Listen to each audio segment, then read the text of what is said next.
I'm going to be presenting like a horizontal overview of the case studies that we conducted. Sorry, just okay.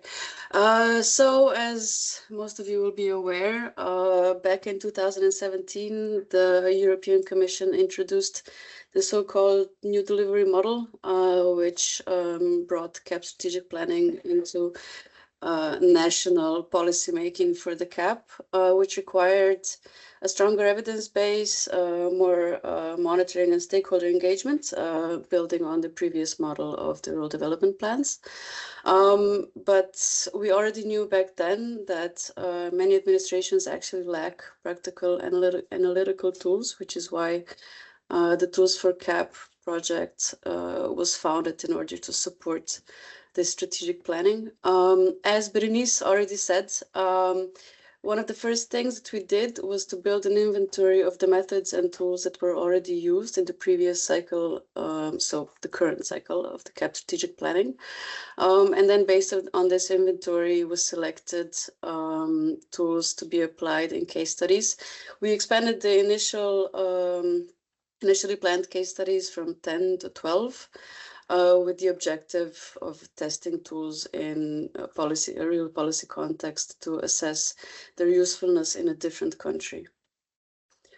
So initially there were 10 case study planned, as Berenice said. So this is the old map of what we were going to do where. We added Ireland, and Spain ended up conducting 2 case studies, but essentially we still have these modeling tools, participatory tools, monitoring tools, and then integral case studies in the Netherlands and Slovenia. This is a little more in detail. So the quantitative tools that were applied are what you're going to be listening to today, but I'll provide a brief overview of all of the case studies.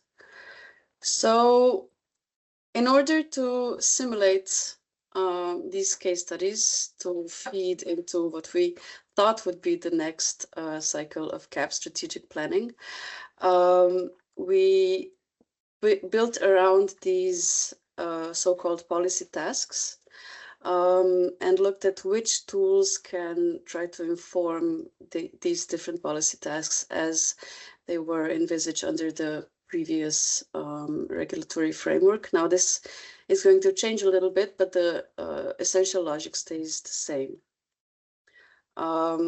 We implemented these case studies. If you're interested in reading more about these, you can look at the deliverable that this presentation is based on. So deliverable 5.2 provides an overview summary of what we did and how we did it, and also how we assessed how each tool performed across the case studies.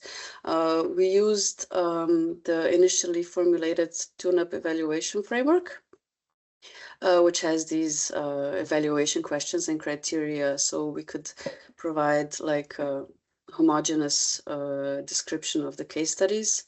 Also, if you're interested in how we did that, I invite you to look at the deliverable. So just very briefly, the quantitative tools, again, you'll hear more about this now, but so you know what we're actually evaluating. So for example, in Hungary, they applied the Capri model to look at different scenarios related to introducing new varieties of soy. In Spain, they tried to integrate their digital farm book, which I think a lot of you might be interested in, because I think it's really an innovation Spain introduced in this programming period, sorry, and they tried to integrate it with Capri, the Capri model. And in Czechia, they used the GlowBio model to also assess different policy instruments under the CAP. So what we can extract from how these case studies were conducted, what models are definitely useful for is that they allow for an ex-ante simulation of policy scenarios. So we can look at what might happen before we make a big mistake by implementing measures that can be very costly. And they can capture interactions between different indicators related to agricultural production, markets, environmental issues, and the policy measures that we're testing, so trying to implement, which means that they allow for evaluation of complex trade-offs between different policy objectives.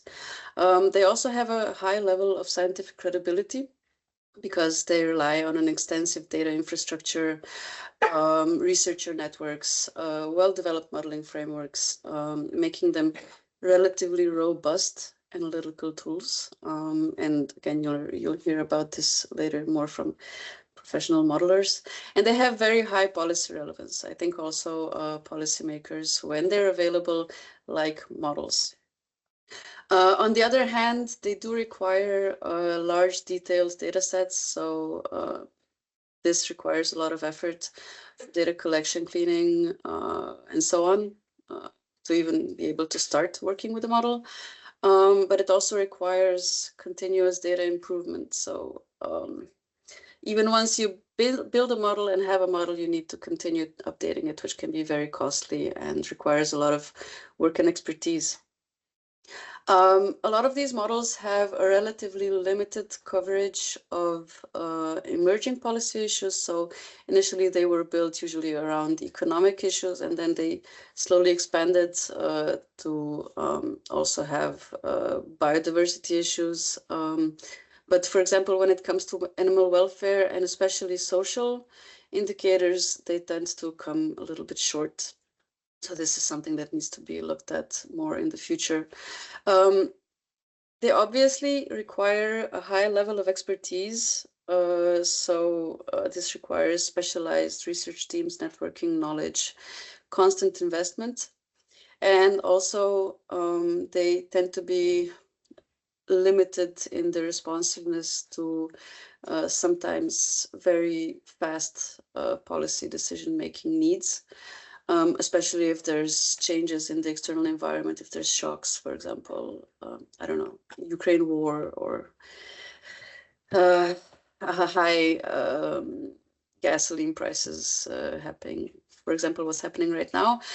So they tend to be a little bit slower to react because they require significant preparation, calibration, and validation of results.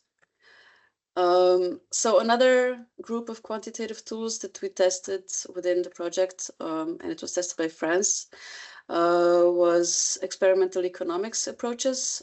Maybe those of you who are not as familiar with this, here's an example response card that is used in a typical discrete choice experiment to look at farmers' preferences for different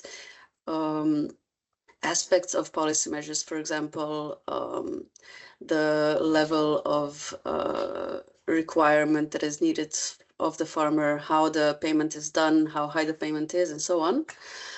So these approaches are very good in capturing farmers' preferences, again, ex ante, before we make some big mistakes and, for example, allocate too little money to a measure. And they're very useful for designing measures, especially specific measures. So they can be very concrete in determining what is the optimal level for a payment for a specific measure. They can also test alternative designs. So as I mentioned, different payment levels, different requirements of measures. Do we want the payment to be more results-based or more compliance-based and so on? And they can complement modeling very well. So they can capture aspects of measures that are not easily captured by modeling approaches. And they also have very high scientific credibility. So the methodology tends to be very rigorous, which brings us to the challenges.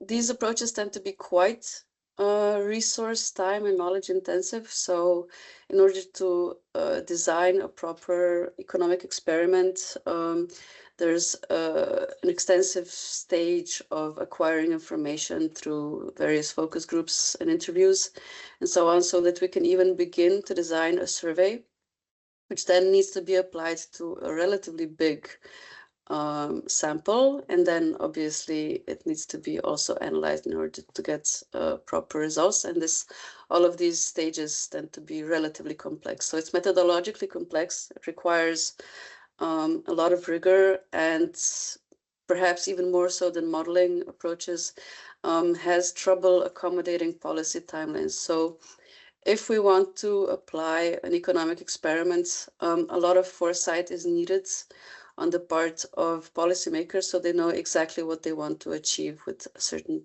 economic experiment. So for participatory tools, what we did was we had a so-called IOI, or Intervention Objective Impact Matrix, in Germany. This is not the actual German case, but what we do with this matrix is we look at the potential interaction between the intended measure, its objectives and impacts. Then we had a prioritization of different measures based on a cumulative voting approach in Poland, which means that participants basically get a certain number of points and then they allocate it to different goals and different needs in order to arrive at a prioritization given certain criteria. And then in Ireland, they constructed an intervention logic, which means essentially what do we expect certain interventions to do based on which assumptions. And they did this for their direct payments for the current programming period. And these were just examples of the participatory tools. The actual initial inventory identified a lot more. So again, if you're interested in these tools, I invite you to look at the inventory. What these tools usually are good at is, obviously, they facilitate stakeholder engagement, which is intended to improve the inclusivity and the legitimacy of the final CAP strategic plan. But they're good at supporting several stages of the strategic planning. So they can be used at almost any stage of the planning process, from agenda setting through the definitions of objectives, prioritization, and basically down to the design of the measures and perhaps also defining payment levels. They're very flexible. They can adapt to different policy areas. So you can look at either the entire policy if you want to, or just, for example, a certain environmental measure. They can also accommodate different spatial scales from local to regional, national, and even EU. And they tend to have low technical barriers, so you don't need a lot of technical knowledge and programs and so on in order to do a participatory process. So technical knowledge, you don't need that much of, but it is very good if you do have in-depth familiarity with the policy area that you're actually covering. This depends a little bit on the tool. So sometimes it's better to have a moderator who is not that familiar, so he doesn't, let's say, affect the results as much, but it is good generally to have a decent level of policy knowledge in the area. So when it comes to challenges, these tools obviously depend strongly on stakeholder engagement. So they require continuous active participation of stakeholders, and perhaps some of you have already done these processes and experienced that if the processes take too long, they can lead to some stakeholder fatigue. People will stop coming to meetings if they're too long and that there are too many, and they don't see the relevance of what we're doing. What can be a problem is that different stakeholders have different power, or at least volume, which can lead to biases in the results. But even before we have the stakeholders at the table, if we don't watch out, we can have a biased participant selection. So we need to be careful about who we invite and how we invite and when we invite and so on. And how we decide to facilitate. So having a competent facilitator with an appropriate facilitation method is also very important. While these tools can be a little limited in analytical depth, They can provide valuable insights that can complement qualitative analysis, but they cannot really replace it. So including this bias that can be introduced by stakeholders, we do have to take the results that come from our stakeholder engagement exercise with a grain of salt. And as I said, skilled facilitation is needed in order to gather the different viewpoints of different stakeholders so that certain interests don't overpower others. Okay, next slide, please. So here I have, yeah, I don't know if you can see, I put it in like a sequence. Yes. Yes. Okay. So with the monitoring tools, we had an exercise of combining Earth observation and machine learning in order to arrive at a soil organic map in Spain. And then in both Italy and Greece, we tried to apply a policy monitoring tool and see how it worked with different stakeholders to work with these kinds of dashboards to see what kind of effects a certain policy measure might have. And more on this in one of the following modules. Not all of these exercises went exactly as hoped for. Okay, so next slide, please. These tools can support performance-based governance, especially these kinds of dashboards that help us track outputs, results, and impacts of different measures. And they can be very good at combining different data sources, for example, coming from administrative data or Earth observation data, even, like I said, machine learning. And they can be very handy for policymakers to show what potential policy outcomes might be in an intuitive, visual way. And obviously, if they're managed properly, they can support a long-term analytical capacity in the institutions once they're established. So they can allow for continuous policy evaluation and adaptation to changes in the policy environment based on evidence.